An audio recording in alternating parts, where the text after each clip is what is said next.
Hi there, Randy Green here, and welcome to another podcast where I am touching ground with some of the difficult topics in our work with what we could call the path of liberation, but I prefer to call it the path of observance, the path of remembering, and the path of seeing things as they truly are. And this is a difficult journey for most of us as we are trotting along. For those of us who have connected to the stream, that have ignited our heart field and are by that on the path, which is the code stream of energy that will lead to the challenges that will at the end bring the understanding and the knowledge that ignites the heart mind, that ignites the heart field, which we already have ignited. That's why we are on the path of compassion, understanding, and have vowed to be harmless in our work, and in that manner has chosen to be in the situation of how to exist in this reality with all of its deceptions, its illusions, its misery, and its stressful environment that leads to entropy and chaos,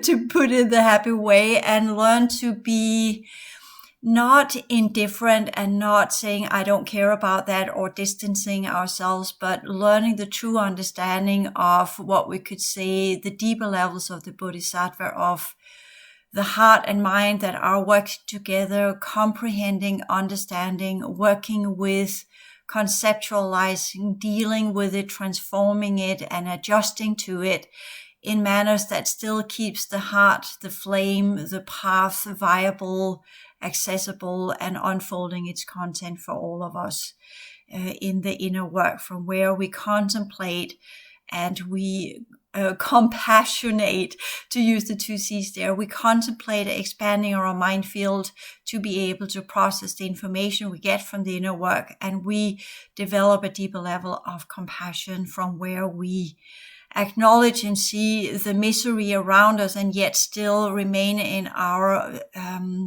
kind, loving energy, from where we become inclusive. That's the best way it's put there. It's not inclusive in that we're trying to solve the issues or their karma or trying to fix things for other people, because we can't. But what we can do is that we can stand in our own light, and we can stand in our own acknowledgement and knowledge, in trust and in harmlessness and in kindness and in that loving, caring energy, from where we at least will preserve what should be the original progressive energies of this reality field, because that's what the fourth cycle is all about. That's what leads to the activation of our heart field, that lead us to the stream of compassion and harmlessness. And that is, in its essence, the path to not create more distortion. And distortion is what leads to karma. Karma is what leads to rebirth. The actions that we do not complete, the vows that we have not completed, the challenges that we gave ourselves for being inside this reality and as attempt to master energy and consciousness, where we failed, is what technically leads to what we understand as rebirth inside the enclosure. And I'm here playing on both the lunar Sirian, the lunar white Sirian, teachings that goes with the teachers that are behind what we understand as Buddhism. But I'm also tapping into some of the teachings that the Sirian Bs and the Sirian As have provided to us, the Sirian Bs in the Christics and the Sirian As in the esoteric teachings. But there's another branch here that goes with the lunars, and that's the one of the Kabbalah. Not that I'm going into that one, but I have a past life where I worked intensively with that, the Kabbalah and the understanding of the 10 Sephirot that goes with the old, what we could call Mesopotamian worldview, where we had 10 constellations that were in our zodiac. The other two came later on. Aquarius and Pisces came later on. So we had the first one that ran from Aries to Capricorn, with the 10 constellations that were under the ancient races so far back that it is prior to what science understand as the everyday life, the world that we know of it, the constellations in the sky, and the understanding of how a solar system can be adapted within 1,000 years and change into something completely else. And that goes with the years, the 1,000-year cycles of a system, where it can change profoundly in all of its levels, because it runs through a series of cycles that allows for these transformational processes of an entire system. Science do not understand that yet, but that is possible. So what do I want to talk about here? When we have ignited our heart field, we are in the code stream, that is, we are on the path. And once we have stepped into the path, it becomes, the first steps of it is what's called the burning ground. And that's where everything we know of will burn away. The moment we step into the path, where we really ignite the heart energy, the vibrational energies of compassion and harmlessness, and understand the dynamics of how we stand in the world, still sovereign, still as individuals, but we choose not to harm, we choose not to cause harm, not because it's a rule, not because it's a ritual, not because it's been imposed upon us by our teachers or our mentors, not because we are in a monastery, and not because we have chosen to seclude ourselves from the rest of the world to uphold our idea of what compassion is, and not because we sit in hours and hours of meditation focusing on breathing in and out the suffering of the world, from where we demolish and break down the hardship and the hardness and the calcification of our heart field, but because we know that this is the only way to exist. It blends in with our life force. It becomes part of who and what we are. It is in our bones. It is in our cells. It is in our neural network, and it is in our peripheral networks. Our enzymes change into not create distortion, desire energies. They change into create a golden, subtle vibrational feature that alters our lower fields altogether. The emotional field is no longer tied to the human aspect of life. It is now completely solidified and completely aligned with the aspiring of continuing on the path to express the true understanding of life and see things as they truly are. And in that, also being ready to hold the sadness, the pain of this life, but at the same time, seeing the joy in the work as we move along and remember who and what we originally were and what we can become. And with that understanding, we then move from the burning ground of not knowing where we're going into a more streamlined understanding of, now I know where I'm going because it is in me. It is part of me. It is who I have become. I have become yet again the one that chooses life, the one that chooses to progress. And that's what I would say the true compassion, because the moment that we understand that deep felt, I have chosen to live and to express life, we move beyond death. And why do I want to touch ground with death, and why do I want to put it into the Kabbalah? Well, the Kabbalah has the 8th Sephirah that's called Da'at, and it's the D. And it is the number 8. And we know that the inner domain in the 8th dimension are tied to the dark collectives, which is then moved into what we call the Orion system. That's the gate into this system from where it gets access into our reality field. It is connected to the dark galactic core and the dark forces that are tied to the abyss, that are tied to the devastation cycles, that are tied to what was the residual energies of the timeline event. And they are trying to move away from the pull, the black hole technology, the black holes. They are connected to the abyss, the devastation, the ceasing to exist. And the fear of that is what drives the forces that are running on the negative 3Ds, the basic level of them: death, deception, and deceiving. And I know you will say, well, deception and deceiving are technically the same, but no, deceiving is also, as we know of the entity as the devil. It is trying to tell us things that are untrue, to deceive us into make choices that lead us from the path of life and harmlessness and into the path of deception, where we live to cloak ourselves in lies and what have you that will furthermore push us away from the path of life.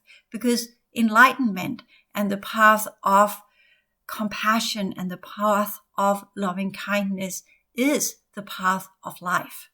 We call it the path of liberation. So what is it that we liberate ourselves from? We liberate ourselves from misery, from stress, from entropy, from death, from the different, what we call the ghost, the non-form, the formless beings, the ones that have lost the ability to be in form. We disconnect to all of the levels of reality that ties us to the devastation cycles, that ties us to death, that ties us to deception, that ties us to the forces that deceive and wants humans in our reality to deceive and be unauthentic, not to be truthful, but to be deceptive. And I know it's a bit of a mouthful to take here. So why I'm in this highly philosophical level of understanding, that's because the bridge, what seals off the connection between the heart and the mind is technically the negative 3Ds: deception, deceiving, and death. And death in its essence is what deceive and deception will lead to. It is the thought processes that makes us believe, that makes us think, that make us take the wrong choices, that leaves us away from the path. And that is what death is. Death is also actually at the top level of what we call a top level of a trinity of very ancient humanoid beings that are and were spawned out from the timeline event. So we have these different forces that they are cloaking themselves within as they create their field of energy and their field of existence, from where they express the complete opposite of life. So how does that go with, I got a bachelor degree in theology, not because I in any ways or forms believe in God, but because I wanted to study the ancient text the right way, understand how does scholar work with ancient text, especially within the lunar forces of Hebrew and Greek and Latin, which I studied. Most of it I have forgotten. But in that, because I'm not using it, and use it or lose it, that's how everything goes in this reality. Use it, amplify it, make it grow, or let it go and it will cease to exist. It will wither and die and go into entropy. So that's the path we are on. That's technically the outer path of the base program, the normal life. It goes against life. It's called life, but it's not life. It's deception. It's deceit. It is the path of death. It's the path of chaos. It's the path of entropy. It's the path of misery. It's the path of what takes us away from what truly is. And that is the true life, the true principles of life, and the true principles of existence, and the true principles of engagement. And that means not engagement as in being engaged to a person, but being engaged with the path, being engaged with the stream of life that leads to the enlightenment, that leads to the liberation.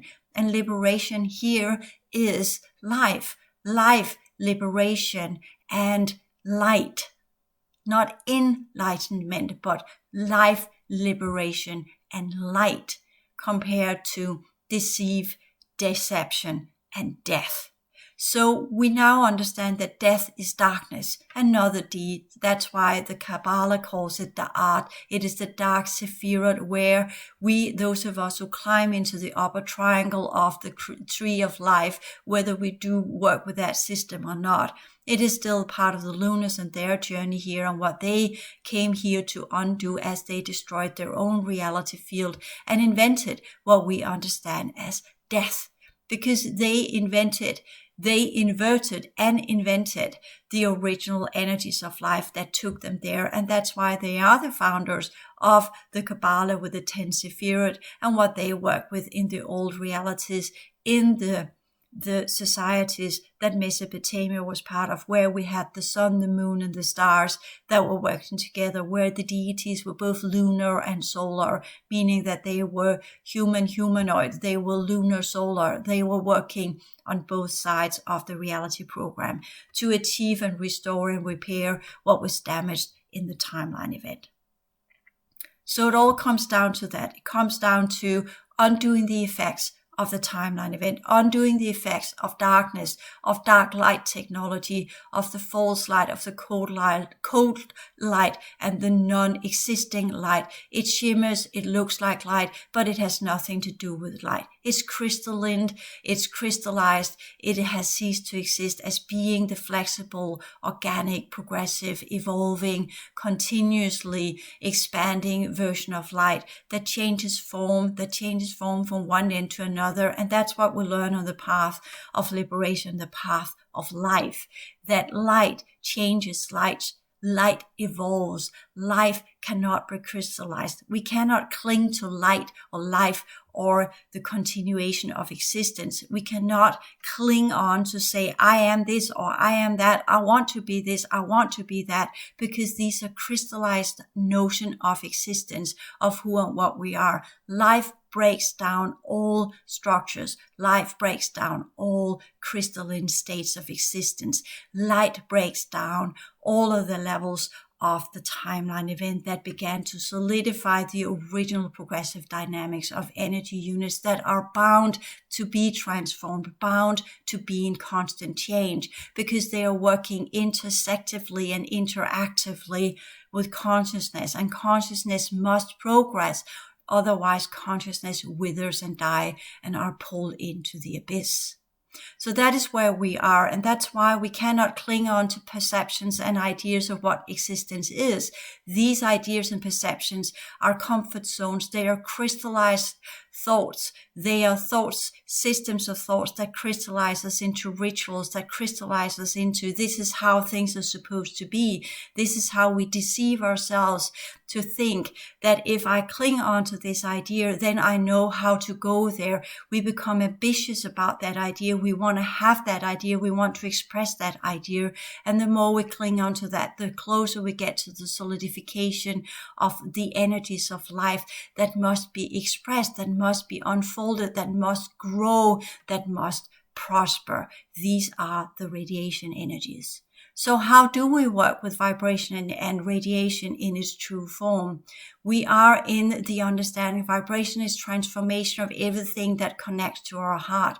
We progress, we transform, we live the life because we want to express the true life. And we can only do that when we have removed the seal of death that stands between our heart and our minds and controls our heart into thinking that what we desire, what we deceive ourselves to believe to be important, takes us away from principle 7, the true laws of cause and effect, as well as the principle 7 of correct commitment. Because what is correct commitment? Correct commitment is to commit to life, not to death. So in the work on the tree of life, we must encounter death at some point. And this is the experience I had today. I saw death in his eyes because it is a he. And we have in the ancient text of the Hebrew Bible, the Hebrew Torah, the Torah is about the adversary force that works against the Elohim, which are the raw, pure forces of life, that takes the darkness, the chaos energies, put them back into life, spawn new lives, create light, create life that can prosper and unfold. And the antagonist force there is the opposition, it's the deceiver, it's the deception. It is what leads to death. So ultimately, the trinity that goes against the true polarity game of light, life, and existence is death, deceive, and deception. These two trinities work against each other. That's what we are to understand in the tree of the old system of the lunar forces with the 10 Sephirot. And the Kalantic sciences teach us that there's another tree with 12 Sephirot, from where, once we have conquered death, once we have understood the old systems, once we have understood that the Metatonic cycles of life that are within the flower of doom, that are within the distortion energies that leads to death in the underworld and the Kliptrot, the 10 reversed Sephirot that leads into the underworld, and what was made there as part of a buffer zone between the original abyss in the original clearing processes of the outer domain, created as an opposition in an artificial polarity of the 10 sephirot of the tree of life that were made by the old factions under the sun and the star and the moon, so that will assist the humanoids to do their regenesis programs here. We move into the next level where we no longer work to reach Metatron or the Ein Sof or the top level of the false tree of life, but acknowledge that the true tree of life has other properties to it. It's not necessarily a tree of life, as the Kalontics taught us with the 12th Sephirot. It could be something entirely else. It is an extra dimensional, multidimensional energy system that blasts away this configuration and breaks down the crystalline configuration of the layers of no longer 3 trinities that leads to the sacred number of 9, from where the 10th Sephirot leads us to Ein Sof and takes us out of the Metatronic tree of life, but pushes us into the true life force, where we demolish and take away the 4 times 3 tiers of trinities that we must overcome, that we must blast to pieces, where the art is no longer death, where death no longer reigns over our biological form,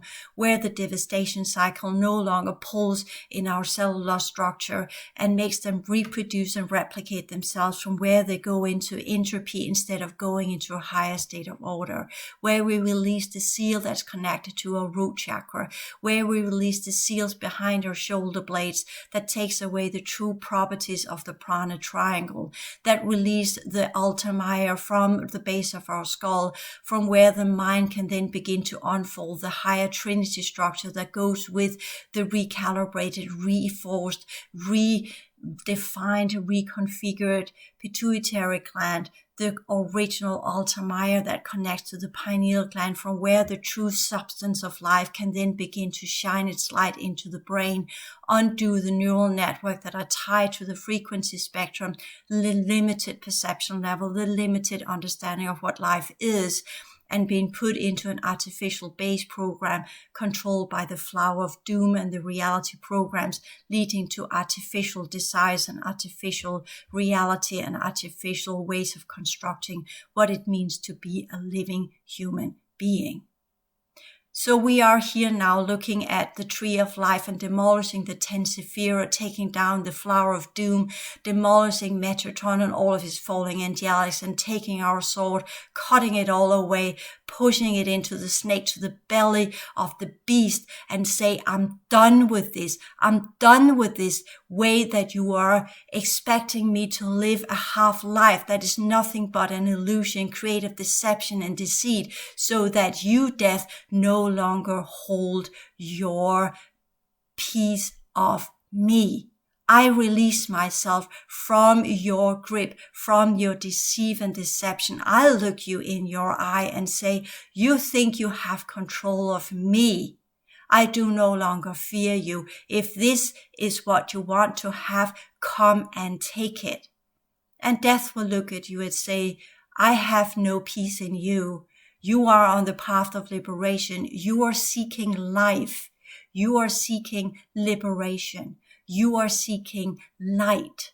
And by that true understanding in your heart and in your mind and in your body, I no longer have control of you. You are no longer in my realm. I have no longer need for you, because I live of fear. I live of lies. I live of deceit and deception. And I live of thought forms that fuels me with deceit, deception, and all sorts of negative energy that inverts the true principle of life, that inverts authenticity, that inverts everything that is good and kind and lead to prosperous prospects of what it means to exist.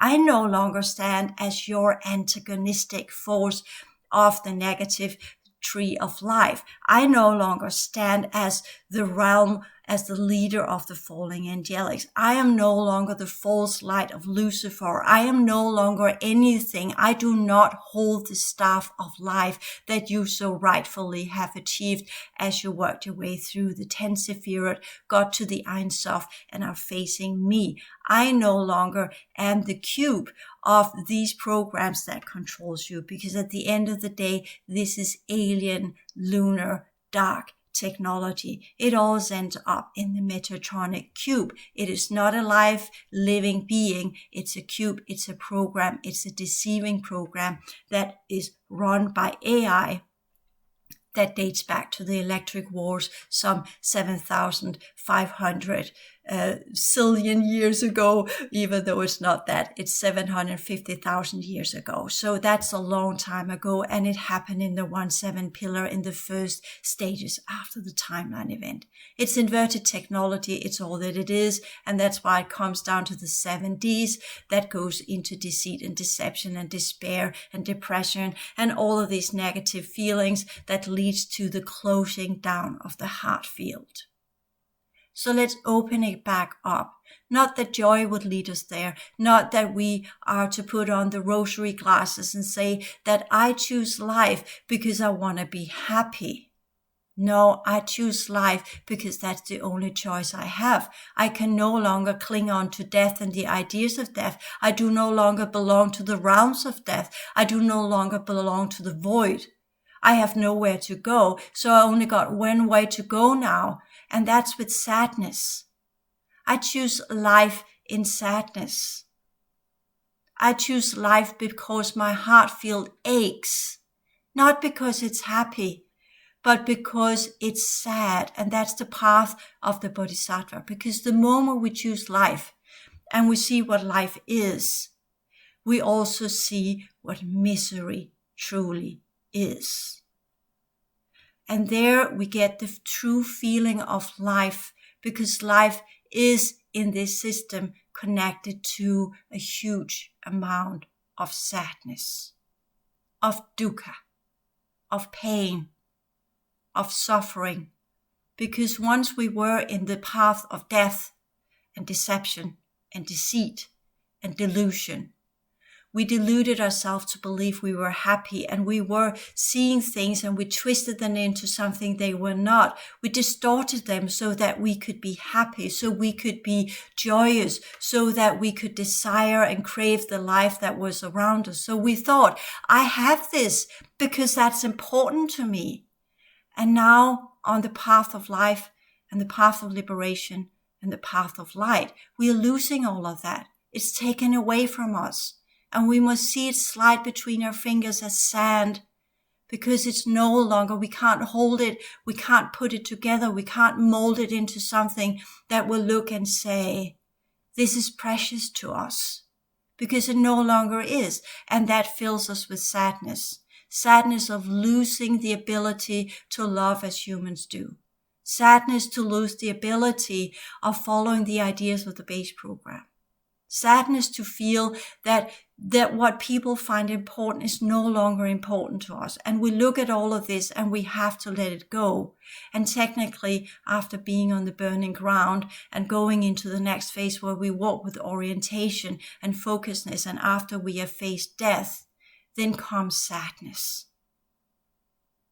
And sadness follows with the expanded heart field, because that's where the vibration really begins to send out the tone of true compassion and of true harmlessness. Because the most and best and most profound ways to be harmless is to acknowledge the pain in us, around us, and in our fellow human beings. But their pain is not the pain of letting go. Their pain is not the pain of sacrifice or letting go of things that no longer is important, because they have shifted from the path of deception and deceit and death into the path of deliberately choosing the path of love, light, and true understanding of what it means to be a living life form that expands and progress. And I'm here using the word love, not in love towards others, not in love as an electrochemical feature, but as a kindness that is so prevailing that we begin to feel aligned with the world that we once were part of, that we once grew out of, that once nurtured the life principle in us, and reconnecting to the great love of the energies that we are born out of.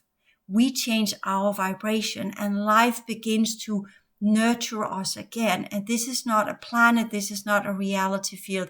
It is the basic notion, understanding, feeling, conception, perception, and whatever you want to call it, of life as energy, as liberation, as light. The true Trinity that is within our heart field, that begins to spin, that begins to turn around, that becomes the wheels within the wheels and begin to activate the different levels, the different layers of our true energy system.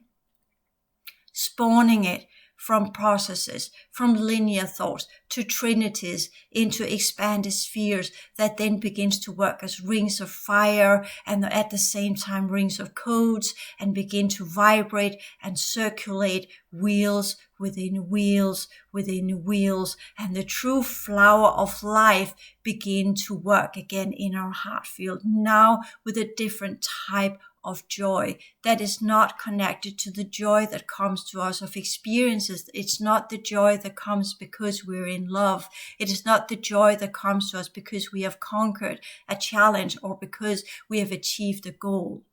It is the joy that comes from being in contact with life itself. I am life. I live. I exist. And I am nurtured in my heart from life itself. That's the first true step that takes us to the next level of the path of life, the next step of the path of liberation. Because what are we liberating ourselves from? We are liberating ourselves from misery, from pain, from suffering. But not in the way we believe, because the only place where we are truly liberated is when we have confronted death, deception, deceit, and what we believe and think is important to us. And once we understand that none of what we think is important, that knowledge is not about studies, it's not about learning, it's not about experiencing. The mind field itself, that what connects to the next level of the path, is then no longer liberation to liberate our heart field, because that is what the path of liberation is.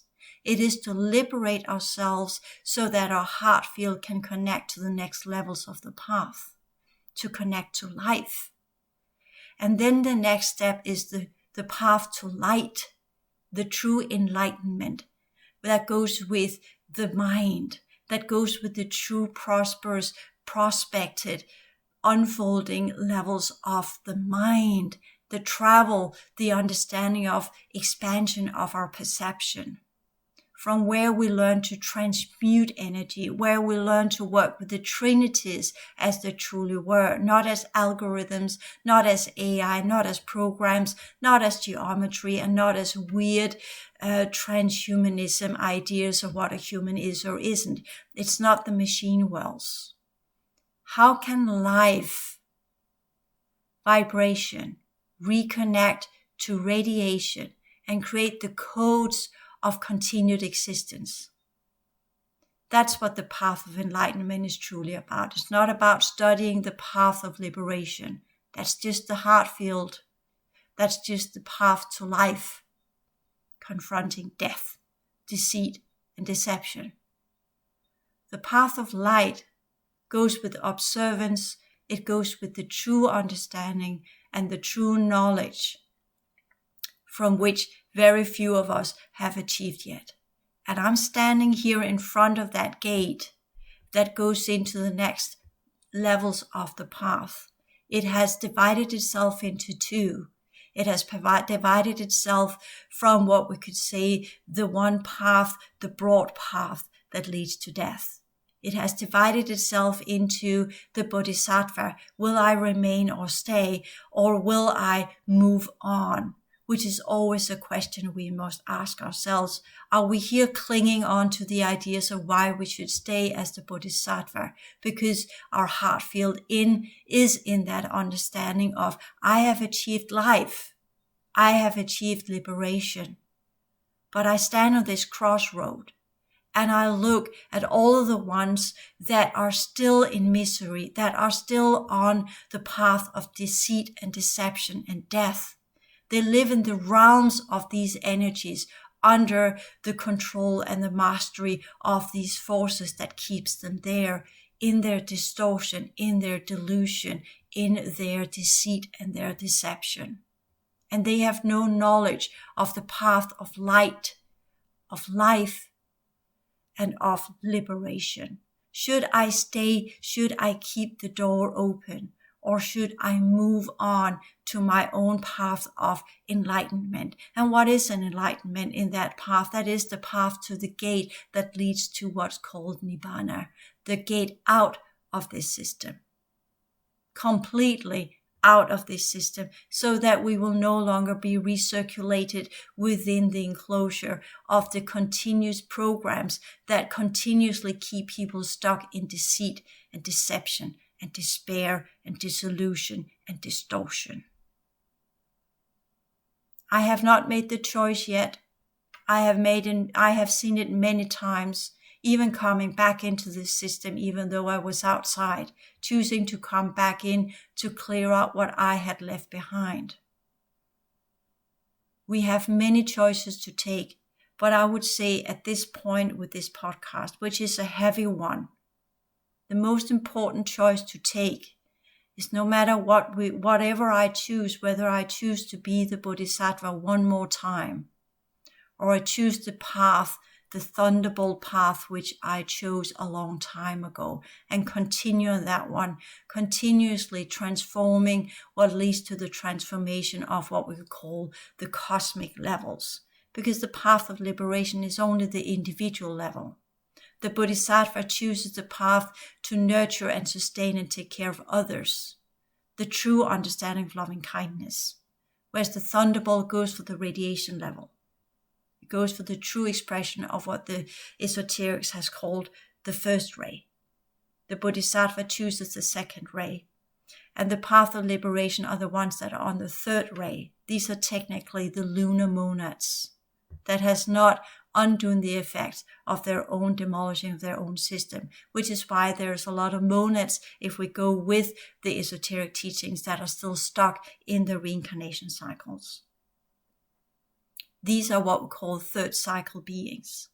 But we also have the fourth cycle, so that's the progression sciences that I have taken my time to re-express in the teachings of the HAL Academy as I understand them today and in this form I am now.